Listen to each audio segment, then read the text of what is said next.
Perdie a une grâce pour l'Église, un pont pour, il a vraiment un rôle de lien super important dans le renouveau. Il a une grâce vraiment de jésuite, puisqu'il est supérieur jésuite, et dans le discernement, il a été formateur de beaucoup de gens, de maîtres des novices, de choses comme ça. Et aujourd'hui, c'est un honneur et une grâce de l'accueillir. Voilà, moi j'ai été beaucoup formé grâce à lui, parce que c'est vraiment, il a une part importante dans mon chemin en tant que, c'est un père dans la foi vraiment, hein. Et là, il a plein de bonnes choses à nous donner, quoi. Donc c'est vraiment sur le discernement notamment, c'est quand même sa spécialité, il me semble, à la fois en tant que, alors il est humble, alors il va dire, mais charismatique et jésuite. Voilà, c'est une belle grâce. Alors Saint-Esprit, je te prie que tu nous donnes pour cet enseignement un esprit de sagesse et de révélation. On peut dire ça, on peut incliner nos têtes, mais Saint-Esprit, donne-nous un esprit de sagesse et de révélation, afin que ce que tu veux dire dans nos cœurs soit marqué et scellé, et pas volé par l'ennemi. Que tu puisses parler par la bouche de Père Guy, et qu'à travers lui, tu puisses toucher chacun dans ce qu'il a besoin d'entendre. Que tu passes par la bouche de Père Guy comme avec plein d'assurance, cette bouche de feu, qui va donner des choses solides là où il y a besoin. Un point et paf, c'est voilà, comme tu veux, avec la bénédiction et la protection des anges. Amen. Ce matin, j'avais certainement 7 bonnes nouvelles à vous dire aujourd'hui. 7 bonnes nouvelles. Alors, lesquelles ce sont, je ne sais pas encore tout à fait bien, mais je crois qu'il y en a 3 ce matin. Ça va arriver tout à l'heure. Alors, simplement, la bonne nouvelle, c'est que Jésus est vivant, c'est que Jésus est ressuscité, hein, c'est que Jésus est au milieu de nous et qu'il nous entraîne. Il nous entraîne. Donc, comme je vous disais tout à l'heure, je suis persuadé qu'il y a un réveil là, qui est en train de se faire, qui est un réveil magnifique pour notre Église. C'est vrai, on peut la comparer à ces fameux ossements desséchés du livre d'Ézéchiel, mais nous savons que le Seigneur redonne vie à toute son Église, à toutes nos communautés. Et donc nous sommes dans cette certitude-là. D'année en année, j'ai été amené à vivre des surprises de la nouveauté de Dieu.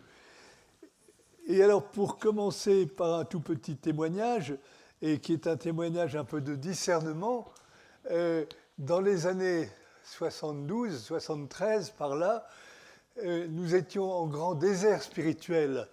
Et il y avait les maîtres du soupçon, comme on disait à l'époque, qui avaient fait beaucoup de mal un peu partout, avec Nietzsche, Freud, Marx, Sartre, et qui j'oublie, Hegel un peu aussi. Et nous étions dans le désert spirituel après les années de 1968 aussi. Et on n'osait plus parler de Dieu même dans nos communautés. On n'osait plus parler de la prière. Parce qu'on disait, mais attends, oui, tu t'adresses à qui? Qu'est-ce qui parle? Ça parle en toi, mais qui c'est? Enfin bref, toutes sortes de soupçons, c'était impossible. Et une sécheresse spirituelle, et puis beaucoup de prêtres, beaucoup de religieuses, beaucoup de chrétiens, j'allais dire, ne voyaient plus du tout le sens de leur vie engagée, et ils s'en allaient. C'était la fuite, c'était le grand départ. Et c'est à ce moment-là qu'on a vu arriver des États-Unis le renouveau charismatique et cette manière fraîche de prier ensemble, pas très très nombreux, on était moins nombreux qu'aujourd'hui, mais voilà des groupes pas très nombreux, et puis on chantait, on priait, et on savait que l'Esprit Saint se donnait et qu'on pouvait vivre la grâce de l'effusion du Saint-Esprit, que le Saint-Esprit voulait se donner, que le Saint-Esprit voulait s'effusionner en nous, se communiquer en nous complètement. Alors, ça a atteint d'abord des gens, je dirais, beaucoup de jeunes, des étudiants, entre autres, mais pas seulement des étudiants, et des gens tout simples, des gens tout pauvres. Et j'allais dire, dans les sphères de l'Église, un petit peu intellectuelles, oh là là, alors c'était c'était plutôt un haussement d'épaule pour dire mais qu'est-ce que c'est que ce truc-là? Ces gens-là sont, le grand mot à l'époque, ils sont dans l'immédiateté. Ils sont dans l'immédiateté. Ça veut dire qu'ils croient que le bon Dieu se donne comme ça de façon immédiate. Et ils ne voient pas qu'il y a tout le jeu de l'intelligence humaine, des relations humaines complexes, il y a toutes les médiations, comme on disait à l'époque, toutes les médiations. Et alors, les gens qui étaient là dans le renouveau charismatique, on se moquait d'eux, c'est du faux mysticisme, disait-on, c'est du faux mysticisme, c'est de l'évasion pure et simple. Voilà. Alors pour moi, ça a été quelque chose d'important, parce que personnellement, quand je suis allé à une première réunion du renouveau charismatique, je crois que c'était avec l'Emmanuel à Paris à ce moment-là, et l'Emmanuel qui était tout neuf, c'était pas l'Emmanuel encore d'ailleurs, c'était Pierre Goursat, c'était Martine Lafitte, c'était quelques autres comme ça. Et alors, et puis tout un groupe de fervents, priants. Et moi, j'avais été très touché par ça. J'avais été touché aussi par les paroles de prophétie qui étaient dites. Il y avait des paroles qui étaient dites, je me disais, mais ça, c'est de Dieu, ça vient me percuter, ça vient percuter les gens au plus intime d'eux-mêmes pour les inviter à croire, à espérer, à aimer plus. Ça les touche profondément. Et je me disais, avec mon père Saint-Ignace, mais ça, c'est de Dieu, ça, quand la foi se réveille. Quand l'espérance, tout à coup, devient heureuse, quand l'amour grandit, c'est de Dieu tout ça. Et donc moi j'étais très touché, surtout que j'étais prof de philo à l'époque, donc j'avais toutes les raisons intellectuelles aussi de douter avec les maîtres du soupçon. Je pouvais cogiter et cogiter, comme beaucoup dans l'Église cogitaient à l'époque, mais ils cogitaient en dehors du cœur, c'était de la cogitation. Mais voilà, j'ai été très partagé en me disant, mais si je suis ce mouvement, ce renouveau charismatique, mais je vais me couper complètement de ma communauté, je vais me couper de mes frères, qui apparemment ne sont pas du tout sensibles à ça, ils ne sont pas sensibles à ce qui se passe. Voilà. Et donc ça a été un discernement, vous voyez, important pour moi. Qu'est-ce que je fais dans tout ça? Qu'est-ce que je fais? Voilà. Et un des signes de discernement, c'est que j'ai senti dans mon cœur que le Seigneur me disait, écoute, toi, Guy, tel que tu es, tu n'es pas un grand leader, tu n'es pas un grand chef, tu vas être un pont. Voilà, tu vas être un pont. Il faut que tu sois un pont. D'ailleurs, je t'ai déjà mis dans cette situation d'être un pont dans ta vie antérieure, entre les générations d'avant-guerre et les générations d'après-guerre, on va dire, bon, pour faire bref. Et tu vas être un pont. Tu vas être un pont aussi entre les plus pauvres et puis les plus riches. Tu vas être un pont entre les intellectuels et ceux qui ne le sont pas. Tu vas être un pont, tu vas aller, toi qui es prof de philo à Saint-Joseph de Reims, tu vas aller t'occuper du bidonville aussi, en même temps. Tu vas être un pont avec tout ce monde-là. Et avec tes jeunes élèves, quelquefois, tu iras dans le bidonville et tu feras des bonnes choses pour les enfants du bidonville. Voilà. Donc j'ai senti que le Seigneur me disait, ta vocation continue. Ta vocation continue. Et c'était ça le discernement, vous voyez, que le Saint-Esprit fait unité. Le Saint-Esprit nous suscite à l'unité. Dans la différence. À la fois, le Saint-Esprit suscite des nouvelles initiatives, de nouvelles choses magnifiques, très belles, des découvertes vraiment que l'on fait, irremplaçables, et en même temps, il permet que ça se passe dans l'unité, pour l'unité de l'Église. Tandis que l'ennemi, lui, il est le diviseur. Et d'une certaine façon, j'aurais pu, je crois, vivre cette phase-là en choisissant durement mon camp, comme on le fait en politique souvent. Il faut choisir durement mon camp. Tout cela, je n'en veux pas, ils ne sont pas intéressants. Au contraire, je choisis cette optique. Et j'aurais pu faire la cassure. Et ça aurait été du démon. Voilà. Le démon, c'est le diviseur. Et quelquefois, je pense à mon frère Laurent Fabre, qui était jésuite lui aussi. Lui, il a pris l'option, ici, dans la montée du chemin neuf, là, d'avoir une petite communauté, et puis il a senti qu'il fallait que cette petite communauté s'étoffe, se grandisse, mais il avait un tempérament de leader, Laurent, que moi je n'avais pas du tout.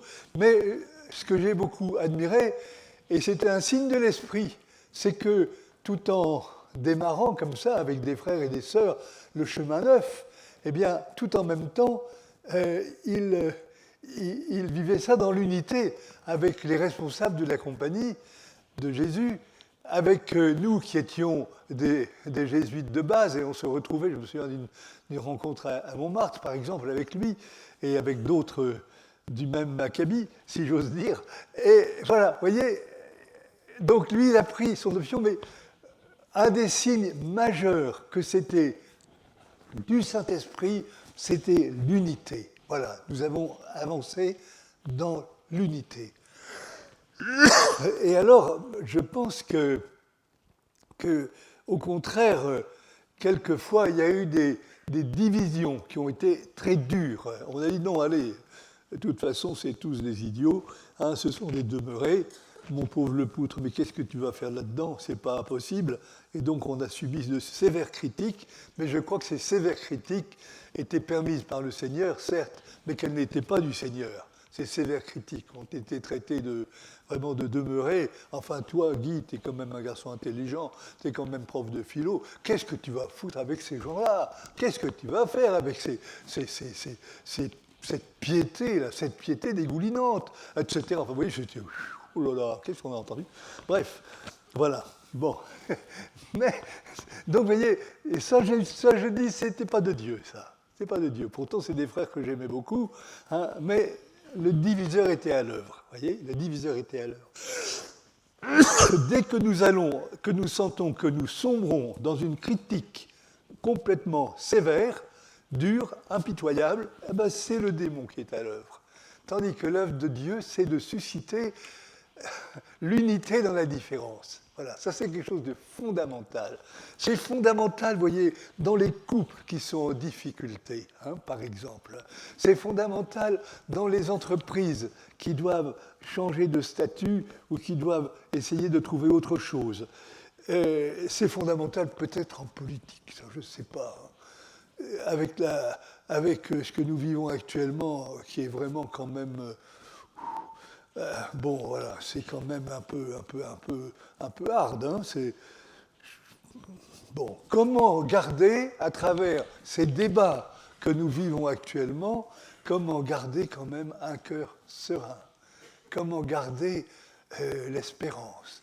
Comment continuer à prier pour ceux avec qui nous ne sommes pas du tout d'accord? Voyez, comment est-ce que nous faisons pour rester, malgré tout, malgré les accusations de tous bords qui jaillissent, comment garder un cœur qui est habité par l'Esprit Saint et qui sait que Dieu est à l'œuvre et qui continue à croire, Seigneur, tu es en train de sauver le pays, tu vas sauver le pays, nous ne savons pas comment ni quand, mais nous sommes sûrs que tu es en train de faire une œuvre divine. Bon, ce sera peut-être pas, enfin j'en sais rien, hein, comment ça va se passer. Mais voyez, restez dans l'espérance. Grâce à l'espérance, restez dans l'unité. Voilà. Ça, c'est un signe fondamental. Quelle joie, entre parenthèses, quand les gens du Renouveau, je rappelle quelques souvenirs, en 1976, quand on s'est retrouvé à Rome, de tous les pays où il y avait un peu le renouveau, on s'est retrouvé à 20 000, donc à Rome, tout était contre nous, il y avait plein de grèves, c'était impossible, la situation romaine était incroyable, et puis on est arrivé quand même, et c'est le lundi de Pentecôte, là, qu'on s'est retrouvé, le lundi de Pentecôte, c'est ça, qu'on s'est retrouvé à Saint-Pierre de Rome. Alors la partie droite de Saint-Pierre, c'était les gens du Renouveau, on n'était pas tous les 20 000, enfin déjà pas mal, 10 000, et puis de l'autre côté, il y avait les chrétiens normaux, excusez-moi de dire comme ça, hein, qui étaient de l'autre côté, voilà. Et on avait la messe avec Paul VI, Voilà. Et pendant cette messe-là, avec Paul VI, donc, est venu le moment de la consécration, grand recueillement. Et après la consécration, il y avait la chorale de la chapelle Sixtine, perlée, magnifique, etc., qui commence à chanter un joli cantique. C'était très beau, très doux, mais manque de peau, j'allais dire. Mais à ce moment-là, il y a un chant en langue qui est sorti de la partie droite de la basilique, et tous les gens du renouveau qui se sont mis à chanter en langue un chant magnifique, très beau, doux et puissant, qui est monté, qui a envahi les voûtes. Et la pauvre chapelle Sixtine, et la pauvre chorale Sixtine, elle n'avait plus qu'à se taire, la pauvre. Voilà. Et c'est à la fin, je pense que Paul VI a fait un discernement pendant sa prière, et que Paul VI, après, au moment de nous donner la paix, a dit oui, eh bien, je crois que ce renouveau dans l'Esprit Saint, ce renouveau charismatique, c'est vraiment une grande grâce pour l'Église et pour le monde. Voilà. Je crois que c'est une grande grâce pour l'Église et pour le monde. Ah bon? Alors vous voyez, nous qui avions avancé là, avec assurance et prudence à la fois, on était confirmés par l'autorité de Paul VI, qui était un homme très, très spirituel, et qui a discerné vraiment l'importance de ce renouveau. Voilà. Il a discerné parce qu'il a senti que la ferveur était authentique, que tous ces hommes et femmes, et ces jeunes et ces plus anciens, qui chantaient de tout leur cœur dans l'esprit, et qui étaient vraiment visiblement dans l'amour du Seigneur, eh bien voilà, c'était bon, voilà. Il a reconnu, et il nous a confirmé dans notre grâce. Donc je dis ça parce que souvent, dans nos discernements, c'est vrai que c'est important de pouvoir avoir une confirmation qui vient de l'Église et qui nous fait rester dans l'unité de l'Église. Alors, ça n'a pas empêché qu'après ça, le renouveau reste très marginal, très critiqué, très... Voilà, mais il a grandi en particulier avec la grâce œcuménique, qu'il a fallu aussi accueillir. Comment est-ce que j'allais rencontrer mes frères évangéliques qui ne nous portaient pas en odeur de sainteté. Pour beaucoup d'évangéliques, les catholiques, sont seulement des hérétiques, mais c'était des idolâtres quelque part, avec les saints, la Vierge Marie, etc. Bon, bref. Voilà. Alors là, il a fallu un autre discernement, vous voyez, un autre discernement, et ça a été très important. Voilà. Moi, j'ai senti que, ayant assisté plusieurs fois à des temps de prière avec des frères évangéliques, j'étais très touché de la ferveur qui était la leur, et puis aussi de la puissance de leur intercession, de la puissance de leur prière pour la guérison, de la puissance de leur prière pour la délivrance des esprits mauvais, de leur discernement des esprits mauvais. Voilà. Alors, qu'est-ce que je faisais avec tout ça? Et surtout que, je dirais, les autorités de l'Église catholique regardaient ce phénomène comme un peu sectaire. Nous, on disait volontiers dans l'Église catholique, oh, ce sont des sectes, ce sont des sectes. Tous ces évangéliques, vous voyez bien toutes ces églises qui jaillissent à droite, à gauche, etc. Puis ça naît et ça disparaît, voilà, comme des champignons au mois de septembre.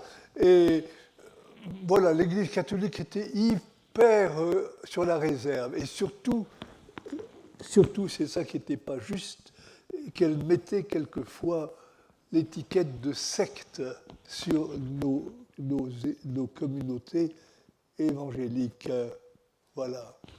Que faire alors? Vous voyez, là aussi, c'est le discernement. C'est toujours pareil. Ça m'appelait à discerner dans notre vie d'Église. Mais vous êtes appelés aussi à discerner dans votre vie laïque, dans votre vie, dans vos engagements divers, y compris professionnels sans doute, et familiaux. Bon, enfin, je reviens à mon affaire.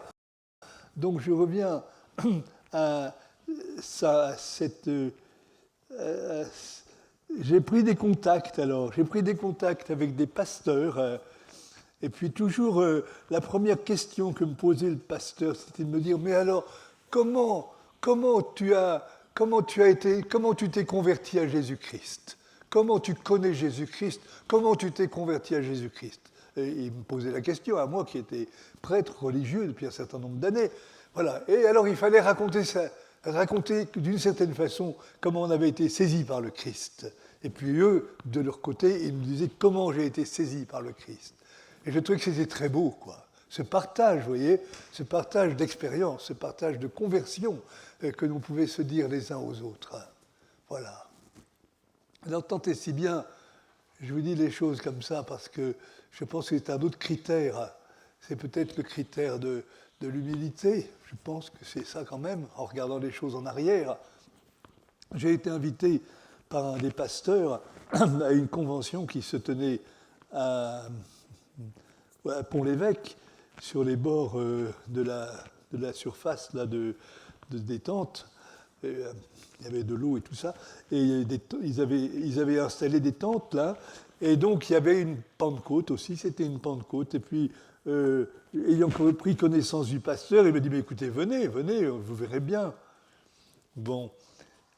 Et puis, ah non, oui, ça c'est un deuxième temps. Il y avait eu un premier temps où il y avait une réunion de pasteurs évangéliques dans un grand cinéma de Paris pour se concerter entre eux, et ils avaient ouvert timidement la porte aux catholiques. Moi, je me suis retrouvé au milieu de ça, tout seul, catholique, au milieu d'eux.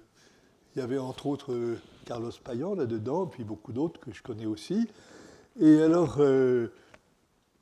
à un moment donné, le pasteur qui menait la réunion a dit qu'il y a parmi nous un catholique, un jésuite, voilà, ils ont été les ennemis des protestants au XVIe siècle, enfin je ne sais pas quoi, ce qu'il a pu raconter. Voilà. Alors, bienvenue à lui. Bon, bienvenue à lui. Alors, je ne peux pas dire qu'il y a eu tellement d'applaudissements. Hein. C'était un peu froid. Alors voilà, moi je me suis avancé devant et puis je leur ai dit merci, je suis très touché que vous m'accueilliez parmi vous, puisque je suis quand même une pièce étrangère pour vous, tout à fait, et qu'il y a beaucoup de contentieux entre nous. Et puis alors, poussé par l'esprit, je crois, à ce moment-là, je me suis mis à genoux, sur le devant, là, comme ça, sur le devant, vous voyez. Je me suis mis à genoux, et puis je leur ai dit, écoutez, moi je veux d'abord vous demander pardon au nom mon nom à moi et au nom de l'Église catholique, parce qu'il nous est arrivé souvent de vous mépriser. Il est arrivé souvent de dire que vous étiez des sectes. Voilà, on nous est arrivé souvent de ne pas considérer l'authenticité de votre vie avec Jésus. Et je veux vraiment dire que ça, je suis désolé, c'est de l'orgueil de notre part, et donc je veux vraiment vous demander pardon. Et je vous garantis que c'était extrêmement sincère dans mon cœur. Et alors après ça, c'est vrai que l'atmosphère s'est dégelée. Plusieurs pasteurs, si je me souviens bien, sont venus prier sur moi pour demander la grâce, peut-être demander la grâce de ma conversion, ça peut-être, hein, c'est possible, mais bon, enfin, toujours est-il qu'ils étaient là avec beaucoup de fraternité. Et puis, ça a été très important, vous voyez, pour moi, comme un pas pour entrer dans l'unité. Je crois que c'était voulu par le Saint-Esprit. Donc, vous voyez, là, je pense que dans le discernement, dès que nous sommes dans le jugement orgueilleux, un peu ou beaucoup, mais un peu ça suffit, il est orgueilleux. Eh bien, c'est pas de Dieu. Le jugement casse, le jugement sépare, il divise. C'est l'œuvre du diviseur. Voilà. Et tandis que je crois que quand le Seigneur met dans notre cœur d'être un pauvre, de se faire tout pauvre en face de nos frères et sœurs, et d'être autant qu'il est possible dans l'humilité, pourvu que je le sois avec vous aujourd'hui, eh bien ça c'est du Saint-Esprit, vous voyez. Voilà, l'Esprit Saint. Le pauvre Esprit Saint. Le pauvre Esprit Saint, parce que le pauvre Esprit Saint, il est celui qui jamais ne se met en avant. Il est celui qui accompagne l'amour du Père vers le Fils, l'amour du Fils vers le Père. Il est ce mouvement, il est cette surabondance d'amour qui, avec beaucoup de tendresse et de discrétion, accompagne cette donation parfaite du Père qui fait exister le Fils, et du Fils qui se rend au Père pour dire « Merci Père de me faire Fils ». Et le Saint-Esprit, il ne dit rien. Le Saint-Esprit, il est silencieux, il est le souffle qui accompagne cet échange d'amour. Il est le souffle de tendresse, il est le souffle d'embrassement et d'embrasement en même temps. D'embrasement, c'est un feu, du Père et du Fils. Voilà. Donc l'Esprit Saint, vous voyez, est foncièrement pauvre, foncièrement humble. Et on dit que le Saint-Esprit est le Père des pauvres. Alors, nous, quand nous sommes dans l'orgueil, écoutez, on n'est pas du côté du Saint-Esprit. Là, c'est un critère sûr et certain, vous voyez. Le critère, vous voyez, on a dégagé déjà 2 critères. Le critère de l'unité et le critère de l'unité dans la différence. Dans la différence, et avec des ponts qui se font, etc. Et le critère de l'humilité. Voilà. C'est 2 choses très importantes pour notre discernement déjà, vous voyez. Bon, je ne sais pas pourquoi je suis parti de ce côté-là, parce que je n'avais pas prévu du tout, mais laissons-nous conduire, voilà. Alors, quand même, je voudrais dire que peut-être... oui, alors j'avais les 3 bonnes nouvelles pour ce matin, là. On va commencer par la première. La première bonne nouvelle, écoutez, c'est que nous sommes là, c'est que nous sommes ensemble, et nous sommes là ensemble, nous sommes mis là ensemble par le Seigneur. Voilà, bien sûr, on fait nos démarches personnelles pour nous inscrire, etc., pour répondre aux appels. Oui. Mais si je suis là, je suis mis ici avec vous par le Seigneur pour être votre frère, pour être votre ami dans le Seigneur. Et puis vous, c'est tout pareil. On est tous ici mis ensemble par le Seigneur. Ça, c'est vraiment une bonne nouvelle, vous voyez, essentielle. Et le Seigneur nous fait très différents. Je pense que si on essayait de voir toutes les différences qu'il y a dans cette salle, ce serait extraordinaire, extraordinaire, vous voyez, parce qu'on vient de toutes sortes de communautés différentes, de groupes de prière différents, et on vient aussi, il y a des gens de différentes communautés, il y a le Chemin Neuf aussi qui est là, qui n'est pas le groupe de prière de base que vous pouvez connaître à je ne sais pas où, à l'Arbrel ou ailleurs, bon, bref. Et puis, il y a des frères évangéliques, je crois, des sœurs évangéliques. Celle qui nous a fait chanter, c'est une sœur évangélique, non? Celle qui tenait le piano, là. Il me semble bien. On a dit, ah, ma sœur, merci, ma sœur, d'être là avec nous. Ça, c'est super. Vous nous avez beaucoup aidé à prier. Ça, c'est bien. Voilà. Ils nous aident beaucoup à prier, nos frères évangéliques. Beaucoup. Donc, vous voyez, c'est Jésus qui nous met avec lui, ensemble. Voilà. Ça, c'est une très bonne nouvelle. Et je pense que c'est très important. Moi, je me l'ai dit souvent dans ma communauté de jésuites, avec des compagnons jésuites qui sont quand même de tempéraments extrêmement différents. Et puis l'âge n'a pas arrangé les choses. Ils ont tous eu un parcours tellement différent. Je suis supérieur d'une communauté de jésuites âgés. Et la moyenne d'âge, c'est 88 ans, 89 ans. Voilà, c'est la jeunesse de l'esprit. Et alors, on est extraordinairement différents parce qu'on a tous eu des parcours et des engagements spirituels et des engagements apostoliques très, très différents. Bon, on est mis ensemble. C'est le Seigneur. Bonne nouvelle, le Seigneur nous met ensemble. Le Seigneur nous met ensemble pour vivre notre vieillage ensemble et pour nous permettre de décoller. C'est le porte-avions sans retour. Là, on est sur un porte-avions et on démarre et on décolle vers le ciel. Voilà, tour à tour, parce que la plupart de ceux qui sont là, ils vont mourir là. Voilà, c'est la vocation du décollage vers le ciel. Bon, on est mis ensemble par le Seigneur, voyez. On est mis ensemble par le Seigneur. Ça, c'est une bonne nouvelle, voyez.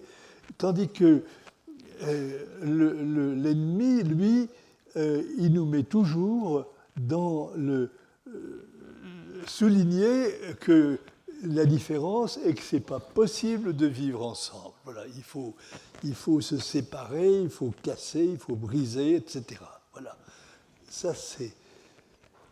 Bon, je reviens donc, ça, c'est une bonne nouvelle. Nous sommes mis ensemble par le Seigneur, et je pense que c'est une belle œuvre que ce rassemblement ici des groupes de prière du diocèse de Lyon. Hein, c'est magnifique de faire ça. C'est magnifique. Vous voyez, nous sommes, et c'est le cœur du Seigneur est tellement heureux de nous voir ensemble. Voilà, c'est une bonne nouvelle. C'est une bonne nouvelle. Et vous voyez, je crois qu'il faut souvent nous dire ça quand nous nous retrouvons en famille, par exemple, hein, pour fêter je ne sais quoi, un anniversaire ou une fête. Et voilà, c'est très important.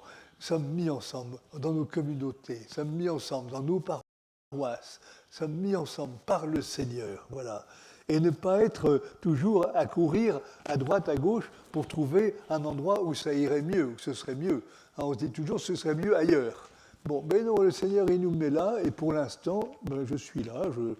Ça ne veut pas dire immobilisme, ça veut dire que je vais, avec le Seigneur, essayer d'aller le plus loin possible dans la communication fraternelle et dans l'amour fraternel.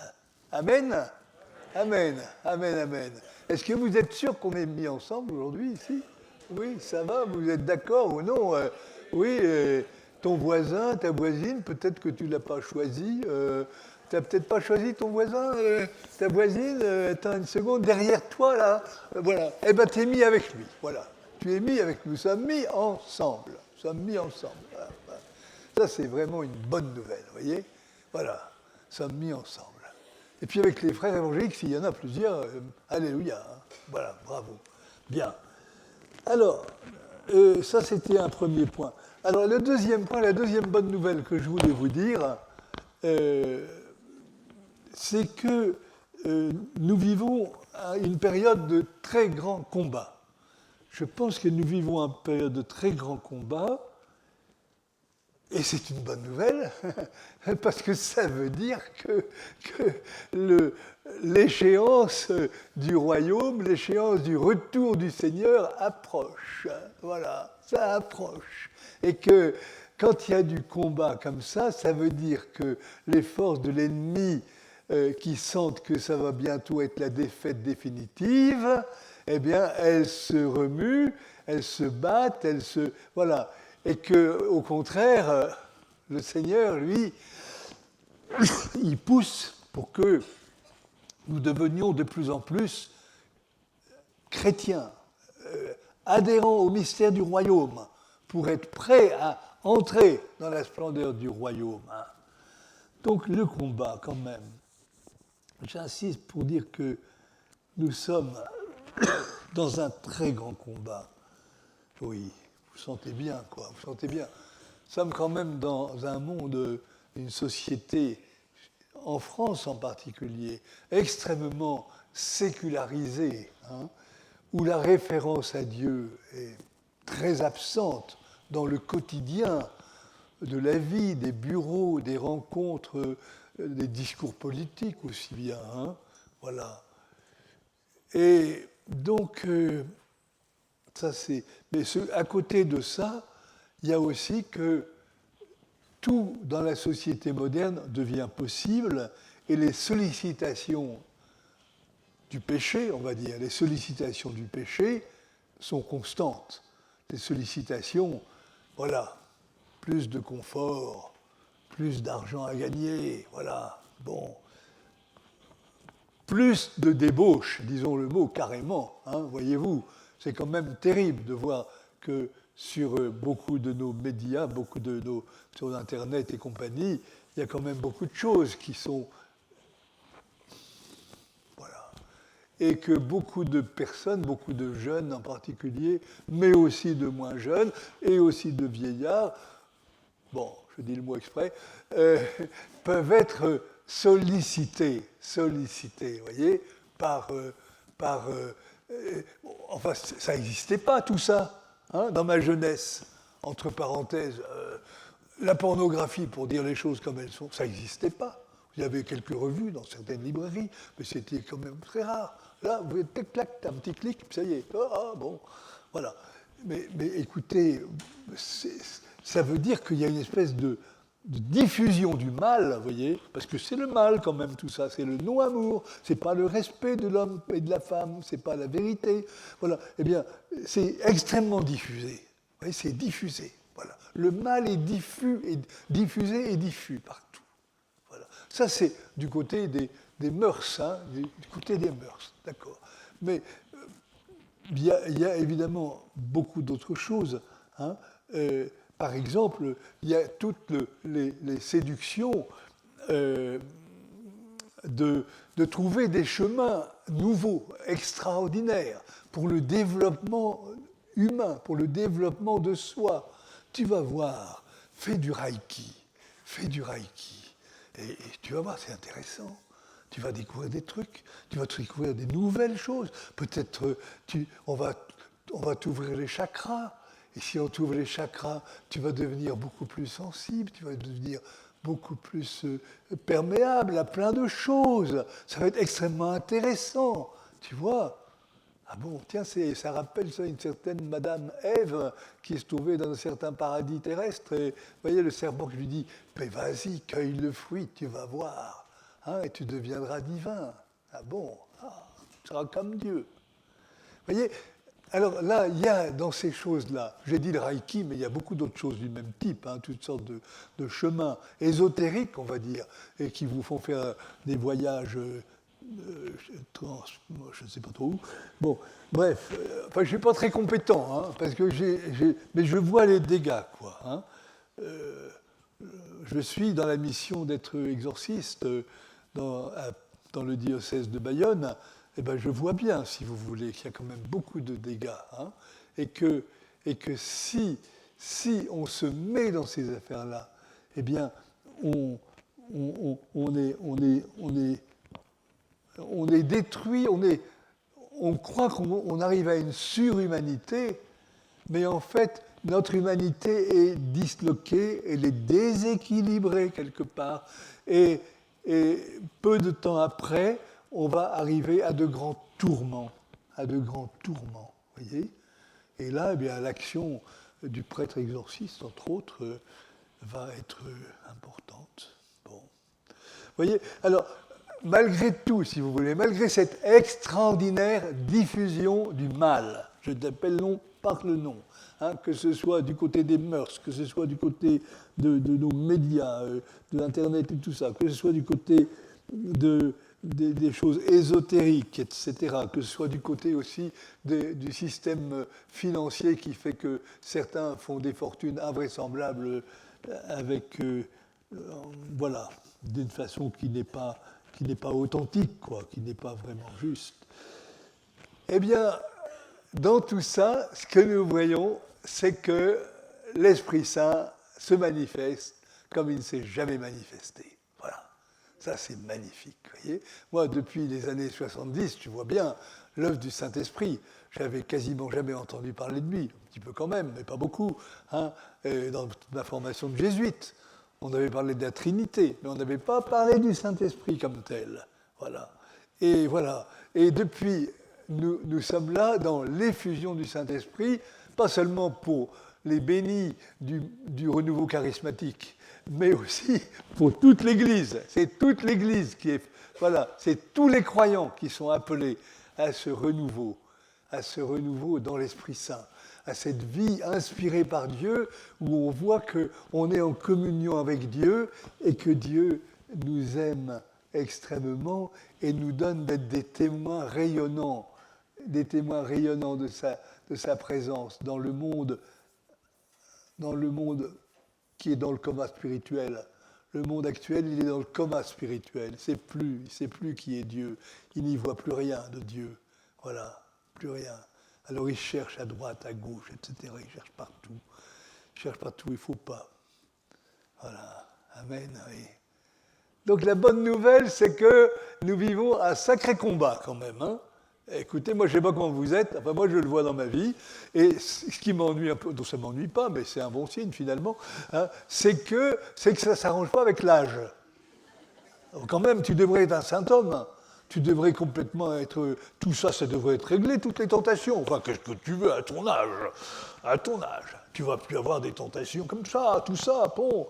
Et puis je m'aperçois que, ben non, ça, vous voyez, le démon est toujours à l'œuvre quelque part pour venir nous embêter. Hein, voilà, vous voyez, toujours à l'œuvre. Et il faut toujours se battre, quoi. Bon, mais c'est... Voilà. Et je trouve donc qu'en vieillissant, ça ne se ralentit pas. Bon, ah ben zut alors. J'aurais cru qu'étant chrétien, quand même, oh, ben voilà, mais ça veut dire qu'on est au combat. C'est une bonne nouvelle. On est au combat parce qu'on est sûr du Christ.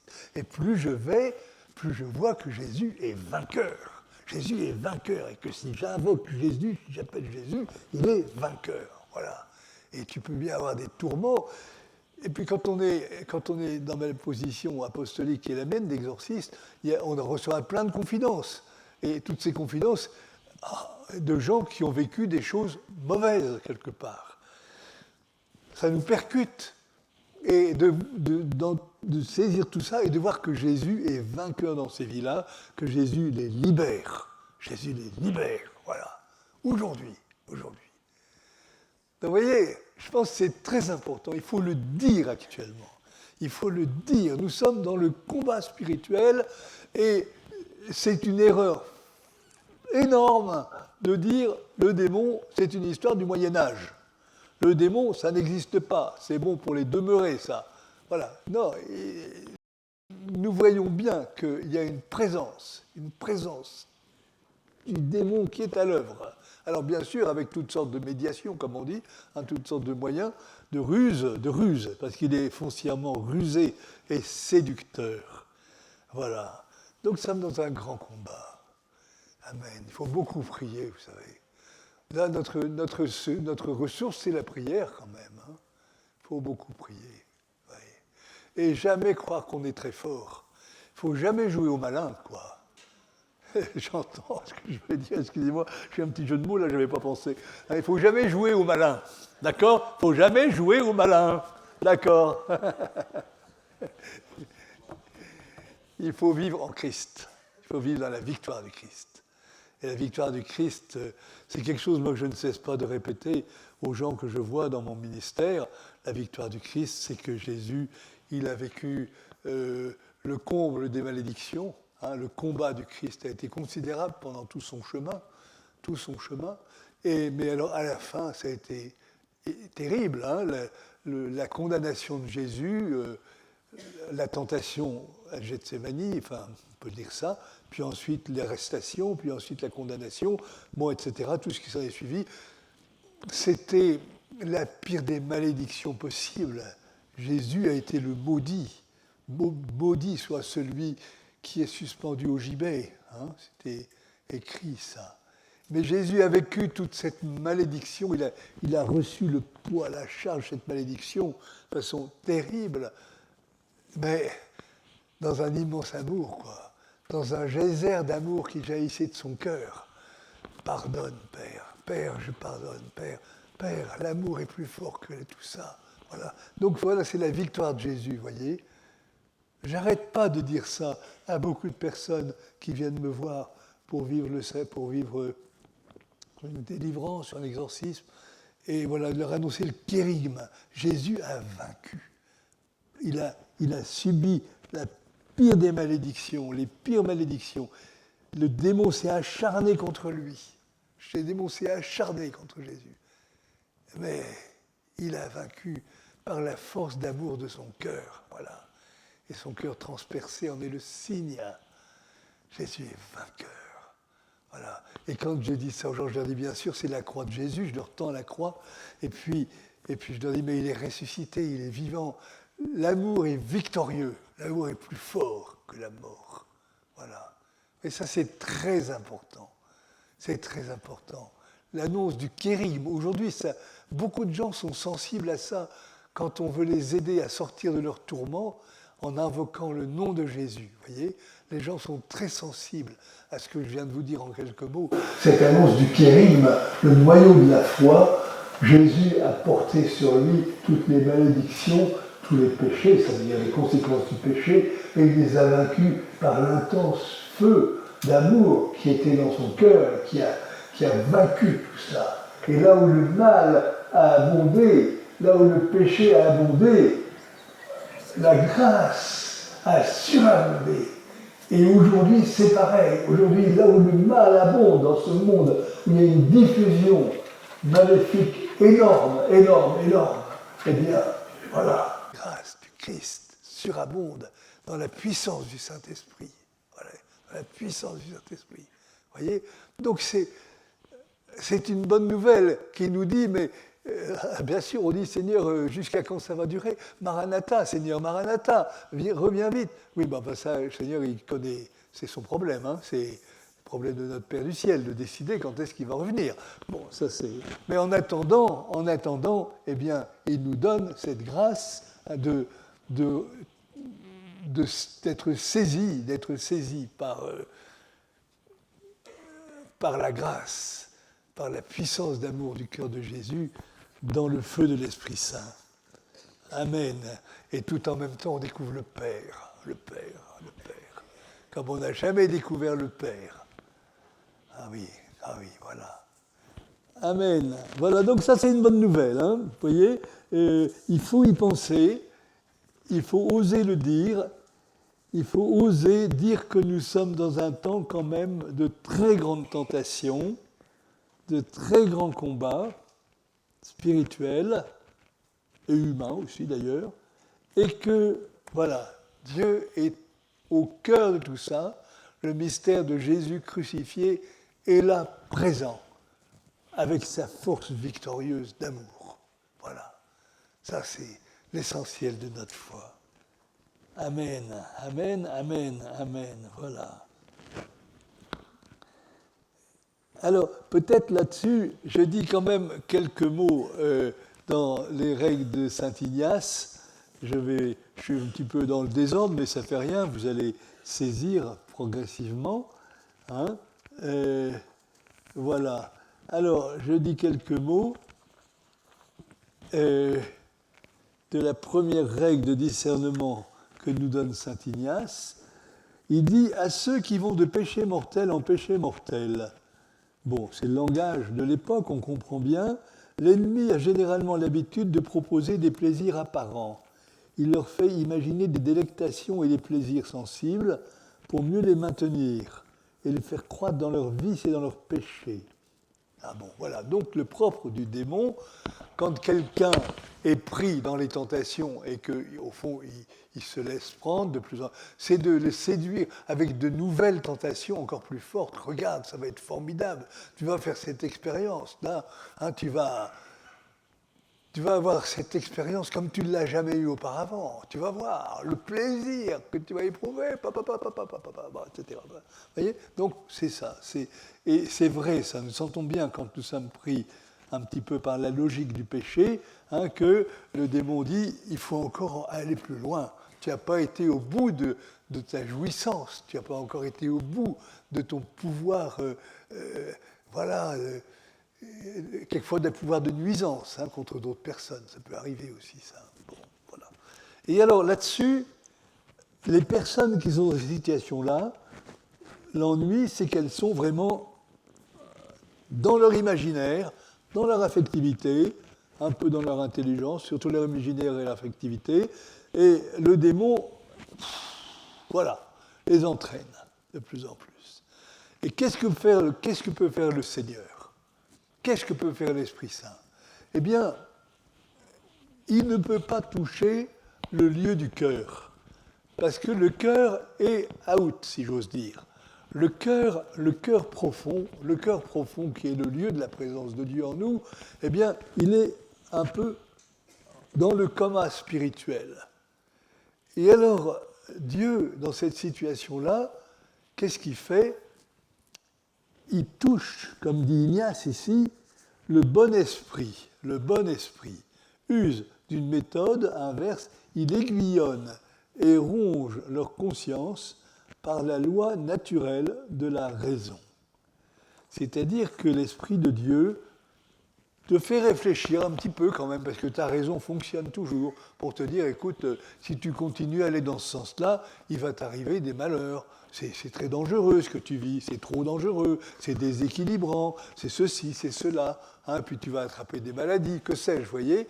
Mais j'allais dire, le Dieu dans cette situation où on est entraîné dans le vice et le péché, on va dire, hein, Dieu ne peut pas toucher le cœur parce que le cœur, il est out. Le cœur, voilà, il est dans le coma quelque part, hein, où il est blindé, le cœur profond. Bon. Alors, il touche la raison. Il dit, écoute, ça ne peut pas durer ton truc, tu vas trop loin, c'est pas possible, il va t'arriver malheur. Voilà. Vous voyez, c'est la façon de faire de Dieu qui fait comme il peut dans ces situations-là. Oui, c'est un petit peu compliqué, mais je crois que vous allez réfléchir là-dessus. Hein, vous allez bien voir. Voilà. Bon. Chez ceux qui progressent intensément dans la purification de leurs péchés et s'élèvent de bien en mieux dans le service de Dieu notre Seigneur, j'espère que c'est notre cas. Hein. Est-ce que c'est notre cas, hein, que nous progressons dans la purification de nos défauts, de nos péchés, tout ça, et nous nous élevons de bien en mieux. Toujours plus, toujours mieux. Voilà. Akela, toujours mieux, hein, c'est ça qu'on disait. Dans le service de Dieu, notre Seigneur. C'est la méthode inverse qui est utilisée. Alors, le propre de l'Esprit Saint, le propre de l'Esprit mauvais est de mordre, d'attrister, de mettre des obstacles en inquiétant par de fausses raisons pour empêcher de l'avant. Enfin, écoute, tu es en train de devenir bigot, tu ne peux pas continuer à faire ça. Hein, qu'est-ce que tu fabriques? Enfin, c'est complètement dingue à faire des pénitences comme tu fais, ça ne va pas durer, ça, c'est pas possible. Voilà, et puis il y a des fausses raisons qui arrivent, voyez, pour te dire, écoute, calme le jeu, avec tous tes efforts de soi-disant sainteté, de sainte nitouche, tu es une vraie sainte nitouche maintenant. Et voilà, ils donnent des arguments comme ça pour essayer de nous dissuader. Hein. Vous voyez ce que ça fonctionne en nous, hein, dans notre imaginaire, dans notre intelligence même, quelque part. Donc le propre de l'esprit mauvais, pour celui qui est en phase ascendante, hein, est de nous inquiéter par de fausses raisons pour empêcher d'aller de l'avant. Mais le propre du bon esprit, c'est-à-dire l'Esprit Saint, est de donner courage, force, consolation, larme spirituelle, hein, larme des yeux et du cœur, inspiration et repos, en supprimant et diminuant tous les obstacles afin que l'on marche de l'avant dans la pratique du bien. Alors c'est ça qui est très important, vous voyez. Le bon esprit, quand nous sommes bien disposés, qu'est-ce qu'il fait? Il parle à notre cœur profond. Ah, allez, vas-y, continue, c'est bien, c'est bon. Et il nous donne, non pas la bonne conscience au sens psychologique, il nous donne une conscience que nous sommes dans l'amour de Dieu, que nous grandissons dans l'amour de Dieu. Voilà. Et ça, c'est un bonheur, vous voyez. Il nous fortifie et il nous donne des inspirations pour vivre notre progrès de façon équilibrée, juste, adaptée. Voilà. Donc, le propre du bon esprit. Mais le bon esprit, lui, il entre chez lui dans le cœur. Notre cœur appartient à Dieu. Notre cœur appartient à Dieu. Voilà. Vous voyez, ça, c'est très important. Et donc, il va nous donner, à ce moment-là, le courage, hein, et la force pour aller de l'avant. Bon. Oui, ça va à peu près? Pas trop compliqué? Je crois pas, hein. Mais c'est des trucs d'expérience, hein. On fait tous cette expérience-là. Hein, voilà. Et ça continue même quand on est vieux, hein, parce que si on se laisse aller, quelquefois, un peu les périodes de laisser aller, on sent bien que l'ennemi fonctionne toujours avec l'imaginaire, avec l'affectivité, pour dire, allez, vas-y, écoute, quand même, voilà, va plus loin, dans le mal, finalement, dans le mal. Bon. Alors, grande distinction, voyez, grande distinction. Nous sommes notre corps somatique, nous sommes psychique avec notre affectivité, notre imagination, notre mémoire, notre intelligence, notre vouloir. Voilà, nous sommes psychiques. C'est très bien. Et nous sommes spirituels.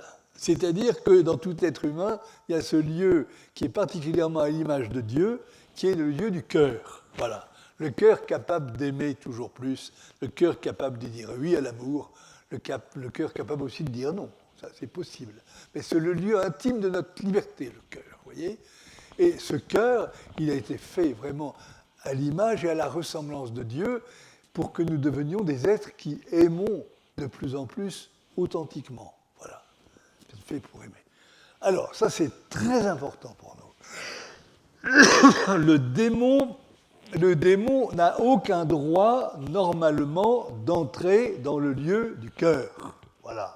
Le lieu du cœur, il est le lieu de Dieu. Voilà. À moins que on ait péché contre le Saint-Esprit et qu'on ait livré son cœur au mal. Mais c'est très rare, ça. Il faut vraiment le vouloir. Il faut vraiment une perversité qui est allée jusqu'au bout d'elle-même, si j'ose dire.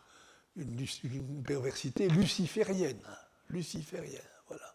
Donc, vous voyez, le cœur, c'est le lieu de Dieu. Hein. C'est là, c'est le temple du Saint-Esprit. Voilà. C'est très important, ça. Et le démon n'a pas le droit d'entrer là-dedans. Voilà.